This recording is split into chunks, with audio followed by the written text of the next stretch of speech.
iOS 26 beta not showing up on your iPhone? This isn't always a problem. It could be that your iPhone isn't compatible or the update has been enabled yet. It's important to know why so you don't miss out on new features. Don't worry. In this video, I'll guide you through everything step by step. Let's get started. Now, many of you may not know that the iOS 26 will only be available from iPhone 11 to later models. So if you're using older models, it will not show up for you. But there's also one other thing. If you want early access to iOS 26, you'll need to enable that on Apple's official developer website. That way, they'll send you the update right away. So open your Safari browser. Don't open any other browsers because this method won't work on them. So on Safari, search developer.apple.com. In the site, tap on the hamburger-looking icon in the top left. Tap Account.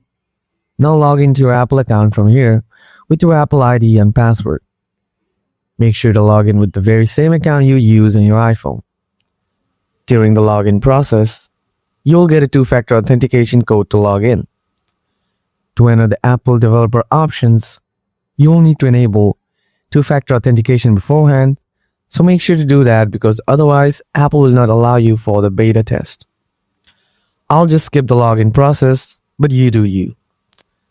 Once you log into the developer page, you should get an agreement option, so simply follow on the on-screen prompts to agree to them. It's not showing up for me since I've already finished the agreement, but it should show up for you. Once the agreement is done, your work in the browser is also done. Now if you go to your iPhone settings app, then go to General, and hit Software Update, you'll find the Beta Updates option, and you can update your iPhone through that method.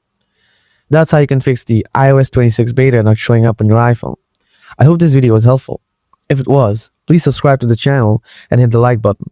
Thanks so much for watching.